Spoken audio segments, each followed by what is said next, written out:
Makna hakikat Ma'rifatullah dalam QS At-Taubah, ayat 41. Jika ditadaburi dengan pendekatan tasawuf, Tazkiyatun Nafs, ala Jalaluddin Rumi, tidak berhenti pada perintah berangkat berjihad secara lahiriah saja, tetapi masuk ke dimensi batin yang jauh lebih dalam. Ayat ini berbunyi, inti makna, berangkatlah kamu baik dalam keadaan ringan maupun berat, dan berjihadlah dengan harta dan jiwamu di jalan Allah. 1.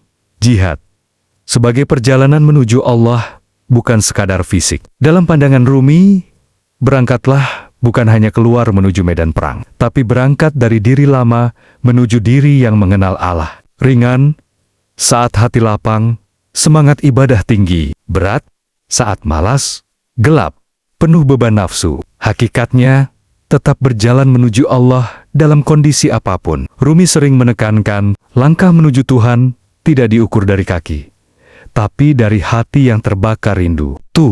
Jihad harta dan jiwa, melepaskan keterikatan dunia. Ayat menyebut dua hal, harta dan jiwa. Dalam tasawuf, harta, simbol keterikatan dunia, cinta kepemilikan. Jiwa nafs, ego, keakuan, keinginan diri. Maka, jihad di sini adalah melepaskan aku punya, menjadi semua milik Allah. Melepaskan aku ingin, menjadi apa yang Allah kehendaki. Dalam bahasa Rumi, apa yang kau anggap milikmu adalah tirai antara kau dan dia. Sri. Tazkiyatun Nafs, melawan kemalasan spiritual. Ayat ini keras. Tidak peduli ringan atau berat, tetap bergerak. Dalam perjalanan jiwa, ada fase semangat hal, ada fase kering, kab. Orang yang belum ma'rifat, berhenti saat berat. Orang yang menuju ma'rifat, tetap berjalan saat berat. Disinilah penyucian jiwa terjadi. 4.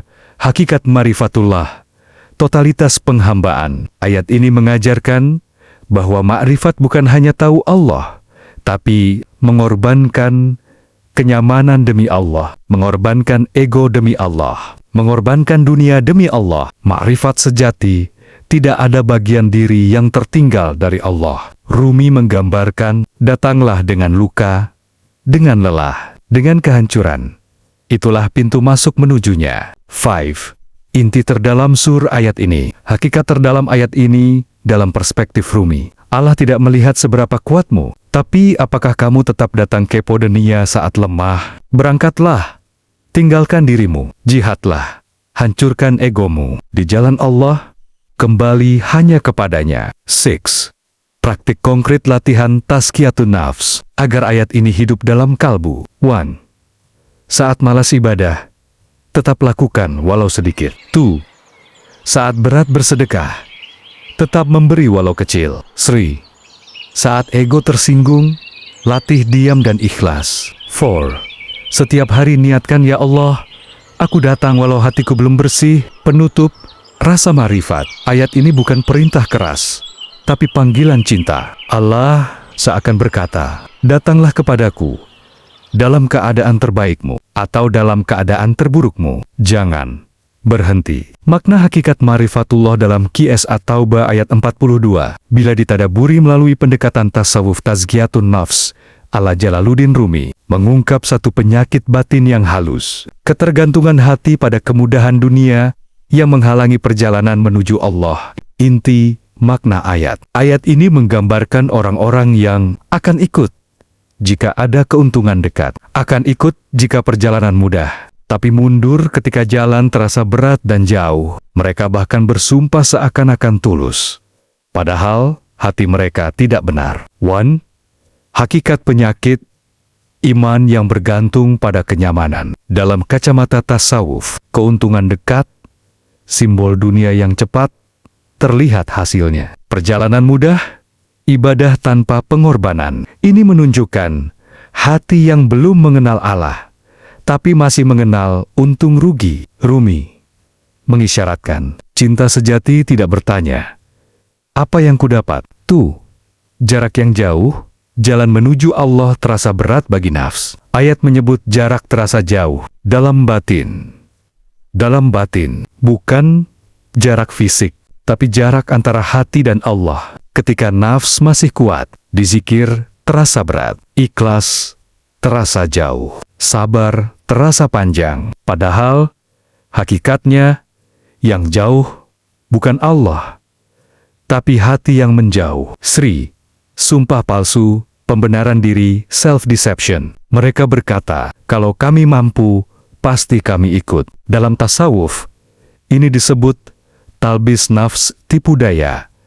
Ego, ciri-cirinya mencari alasan spiritual, membungkus kemalasan dengan kata-kata baik, merasa benar, padahal menghindar. Rumi berkata, musuh terbesarmu bukan di luar, tapi suara halus yang membenarkan dirimu. 4.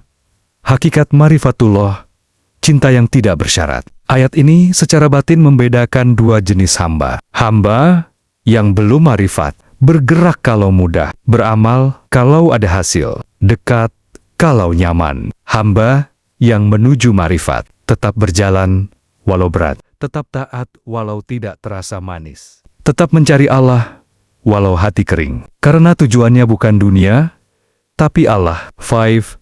Tafsir rasa ala Rumi dalam rasa sufistik, keuntungan dekat, hijab, perjalanan mudah, ujian, jarak jauh, ilusi nafs. Yang sebenarnya terjadi, Allah sedang melihat siapa yang datang karena cinta dan siapa karena kepentingan. Rumi menggambarkan sebagian datang karena roti, sebagian datang karena raja. 6. Inti terdalam surah ayat ini, hakikat terdalam, orang yang belum marifat memilih jalan, orang yang marifat memilih Allah, apapun jalannya. Yang pertama bertanya, ringan atau berat? Yang kedua berkata, selama engkau, aku jalan. 7. Latihan tazkiyatun nafs, praktis, agar ayat ini hidup dalam kalbu. 1. Saat ingin ibadah, cek niat, Allah atau manfaat. 2. Saat berat, jangan cari alasan, tetap lakukan. 3. Saat menunda kebaikan, lawan dengan aksi kecil. 4. Latih kejujuran batin, akui kemalasan tanpa membungkusnya. Makna hakikat ma'rifatullah dalam QS At-Taubah ayat 43. Jika ditadaburi melalui pendekatan tasawuf tazkiyatun nafs ala Jalaluddin Rumi, menyentuh lapisan batin yang sangat halus, bahaya kelonggaran rukhsah yang diberikan sebelum jelasnya kejujuran hati. Inti makna ayat, Allah menegur Nabi, mengapa engkau memberi izin kepada mereka untuk tidak ikut, sebelum jelas siapa yang benar dan siapa yang berdusta. Secara lahir, izin untuk tidak ikut jihad. Secara batin, izin kepada diri untuk tidak taat sebelum diuji kejujurannya. 1. Hakikat teguran, kasih sayang yang mendidik. Dalam tasawuf, teguran ini bukan celaan, tapi tarbiyah ilahi, pendidikan langsung dari Allah. Bahkan Nabi pun dididik agar tidak terlalu cepat memberi kelonggaran, menunggu tampaknya hakikat hati manusia. Rumi melihat ini sebagai cinta Tuhan yang menyempurnakan, bukan sekadar memaafkan. 2. Memberi izin, simbol kompromi terhadap nafs. Dalam perjalanan jiwa, ayat ini berbicara ke dalam diri kita. Kita sering memberi izin pada diri sendiri. Nanti saja ibadahnya. Sekali ini tidak apa-apa. Aku belum siap. Ini adalah bentuk halus dari kompromi dengan nafs sebelum kejujuran diuji. Sri, belum jelas yang jujur dan dusta. Hijab dalam kalbu. Ayat menyinggung dua keadaan. Syadikin yang jujur, kadzibin yang berdusta. Dalam tasawuf, ini bukan hanya orang lain, tapi dua suara dalam diri kita. Suara ruh, ingin dekat dengan Allah. Suara nafs, ingin nyaman dan menghindar. Jika terlalu cepat memberi izin, kita memihak nafs sebelum kebenaran muncul. 4. Hakikat marifatullah, ketegasan dalam jalan menuju Allah. Ayat ini mengajarkan bahwa ma'rifat bukan hanya lembut, tapi juga tegas terhadap diri sendiri. Dalam jalan Rumi, cinta bukan berarti memanjakan diri. Cinta justru mendisiplinkan jiwa. Rumi berkata, luka yang kau hindari adalah pintu yang kau cari. Artinya, jangan lari dari ujian, karena disitulah kebenaran hati terlihat. 5.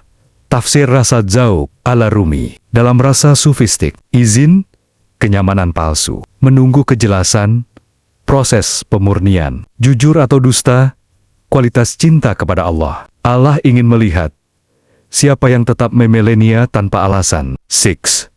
Inti terdalam surah ayat ini. Hakikat terdalam ayat ini. Jangan cepat memberi keringanan pada diri. Biarkan dirimu diuji agar tampak kejujuranmu. Karena marifat lahir bukan dari kemudahan, tapi dari kejujuran dalam kesulitan. 7.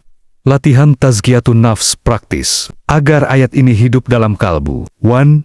Saat ingin menunda ibadah, tunda alasanmu, bukan ibadahnya. 2. Saat ingin mencari pembenaran, diam dan periksa niat. 3. Latih disiplin kecil. Lakukan yang benar walau berat. 4. Muhasabah harian. Ini suara ruh atau nafs di zikir batin. Ya Allah, jangan biarkan aku memberi izin pada nafs sebelum Engkau menyingkap kebenaran hatiku. Makna hakikat ma'rifatullah dalam QS At-Taubah ayat 44. Bila ditadaburi dengan pendekatan tasawuf tazkiyatun nafs ala Jalaluddin Rumi, menyingkap satu ciri halus orang yang benar-benar beriman, tidak mencari alasan untuk tidak mendekat kepada Allah. Inti makna ayat, orang-orang yang beriman kepada Allah dan hari akhir tidak akan meminta izin kepadamu untuk tidak berjihad dengan harta dan jiwa mereka. Secara lahir, mereka tidak mencari dispensasi. Secara batin, mereka tidak mencari jalan untuk menghindar dari Allah. 1. Tidak meminta izin, tanda cinta yang jujur. Dalam tasawuf, ini bukan sekadar soal tindakan, tapi keadaan hati. Orang yang belum matang imannya mencari alasan. Orang yang cinta mencari kesempatan. Hakikatnya, cinta tidak butuh dipaksa. Ia justru ingin berkorban. Rumi menggambarkan pecinta sejati tidak menunggu dipanggil. Ia sudah berlari sebelum suara itu terdengar. 2. Jihad harta dan jiwa, totalitas penyerahan diri. Ayat ini kembali menegaskan dua hal. Harta, apa yang dimiliki. Jiwa, siapa dirinya. Orang beriman sejati tidak menahan miliknya dari Allah, tidak menahan dirinya dari Allah. Ini adalah makom penyerahan total taslim. Sri, tidak butuh alasan.